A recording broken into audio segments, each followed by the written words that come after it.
এই নে, মর এবার। ওরে বাবা রে, আমার সারা শরীর চলে যাচ্ছে। মাফ করে দে, আমাকে মাফ করে দে। আমি চলে যাচ্ছি, ছেড়ে দে আমাকে। এভাবে আর কতদিন জঙ্গলের পচা বাসি খাবার খেয়ে দিন কাটাবো? আমি ডাইনি, জঙ্গলে সবাই আমাকে দেখে ভয় পায়, আর আমি কিনা এসব জাতা খাবার খেয়ে দিন কাটাই। এটা ডাইনি জাতির জন্য অপমান। এভাবে চলতে থাকলে কদিন পর না খেয়ে মরতে হবে আমাকে। যত তাড়াতাড়ি সম্ভব একটা কিছু করতে হবে।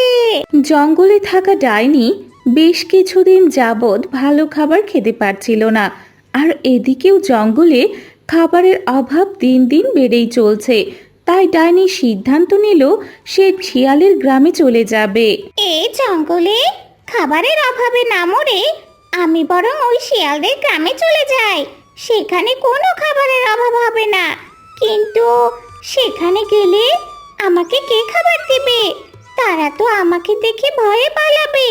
না, আগে যাই, গিয়ে যে কোনো একটা ব্যবস্থা করে নেব। তখন ডাইনি জঙ্গল ছেড়ে শিয়ালদের গ্রামে চলে আসে, আর গ্রামের রাস্তার বড় গাছে ডাইনি তার বাসা বানালো। এই জায়গাটায় আমার থাকার জন্য ভালো হবে।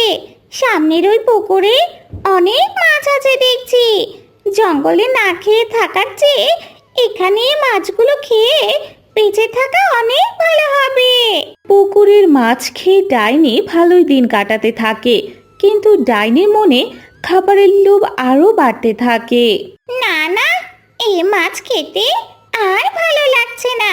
মাছ খেয়ে খেয়ে দিন দিন কেমন শুকিয়ে যাচ্ছি। বেঁচে থাকতে তো না খেতে পেরে মরে ডাইনি হয়েছি।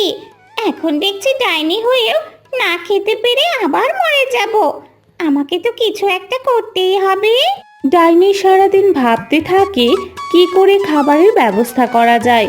ঠিক তখনই সেই রাস্তা দিয়ে এক শিয়াল তার নতুন বউকে নিয়ে বাড়ি ফিরছিল। বাহ, তোমাদের গ্রামটা তো অনেক সুন্দর। গ্রামের বাতাস আর আবহাওয়া অনেক ভালো লাগছে। আমারও গ্রাম অনেক ভালো লাগে।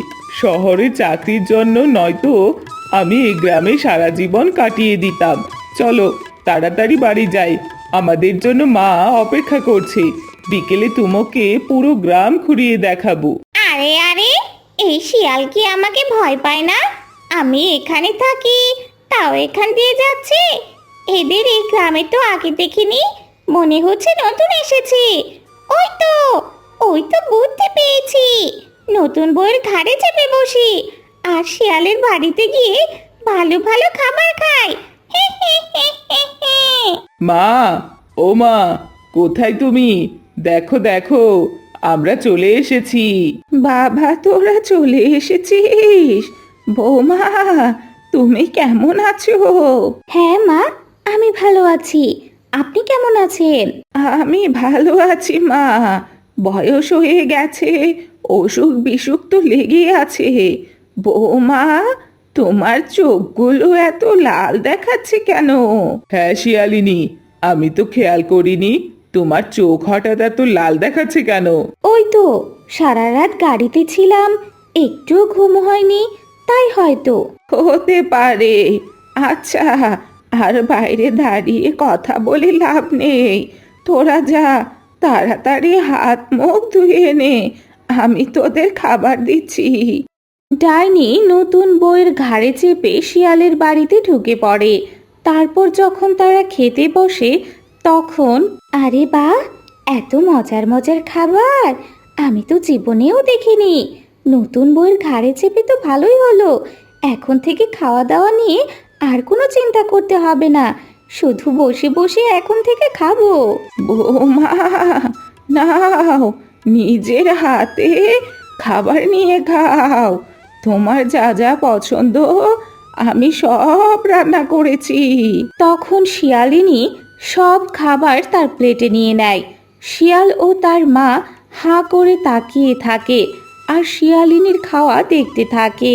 আস্তে খাও, একটু আস্তে খাও, না হলে গলায় আটকাবে যে। আরে, বৌমাকে খেতে দে। তোদের শহরে তো আর এসব খাবার পাওয়া যায় না। শিয়ালিনী এক এক করে সব খাবার খেয়ে নেয়। তখন শিয়াল ও তার মা চিন্তায় পড়ে যায়। কি রে, তুই দেখলি বৌমা কি করে এতগুলো খাবার খেয়ে নিল? আমার কিন্তু কিচ্ছু ঠিক মনে হচ্ছে না। তুমি ঠিক বলেছ মা, এত খাবার কি করে একজন মানুষ খেতে পারে? আমার মনে হয় সে কোনোভাবে অসুস্থ। আমি বরং ডাক্তারকে ডেকে নিয়ে আসি। তুই বুঝতে পারছিস না বাবা, এটা ডাক্তারের কাজ নয়। শিয়াল তার মায়ের কথা গুরুত্ব না দিয়ে ডাক্তার ডেকে আনে। আমি তো তেমন কোনো সমস্যা দেখতে পেলাম না। হয়তো খাবার বেশি মজা হওয়াতে শিয়ালিনী বেশি খাবার খায়। চিন্তা করবেন না, আমি কিছু ওষুধ দিয়ে দিলাম, আশা করি তাড়াতাড়ি সব ঠিক হয়ে যাবে। এভাবে বেশ কিছুদিন চলে যায়। শিয়ালিনীর খাওয়ার পরিমাণ দিন দিন বাড়তে থাকে। শিয়াল ও তার মা কোনো উপায় খুঁজে পাচ্ছিল না। কিন্তু একদিন তারা দেখতে পেল যে না না না না, এসব খাবার আর খেতে ভালো লাগছে না।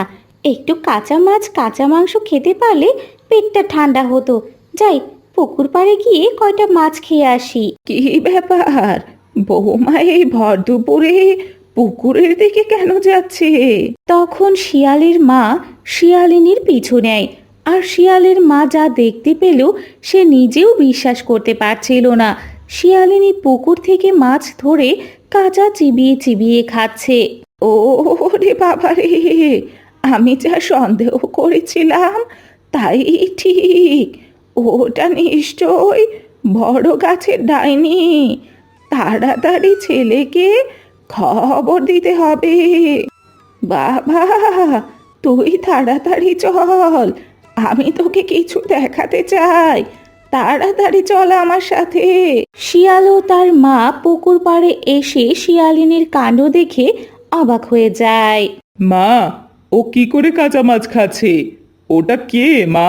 বাবা, তুই চিন্তা করিস না, তাড়াতাড়ি সাধু বাবার কাছে যা আর তাকে সব কিছু খুলে বল।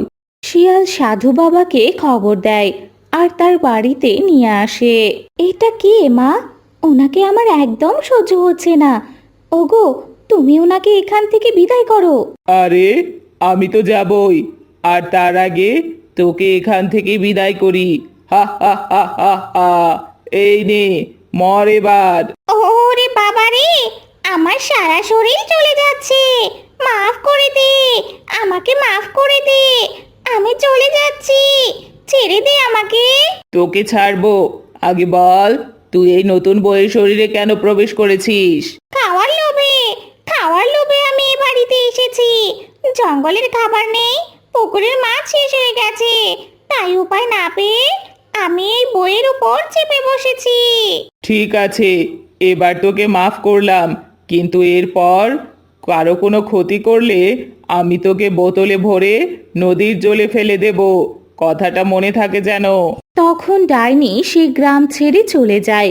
কিছুদিন পর শিয়ালিনী সুস্থ হয়ে ওঠে আর শিয়াল ও তার পরিবার নিয়ে সুখে শান্তিতে বসবাস করতে থাকে। বন্ধুরা, আমাদের আজকের গল্পটি কেমন লাগলো তা অবশ্যই কমেন্ট করে জানাবে। নতুন নতুন গল্প পেতে আমাদের চ্যানেলটিকে সাবস্ক্রাইব করে দাও আর সবার আগে ভিডিও দেখতে পাশে থাকা বেল আইকনটি চেপে দাও। দেখা হচ্ছে পরবর্তী ভিডিওতে। সে পর্যন্ত ভালো থেকো, সুস্থ থেকো। আল্লাহ হাফেজ।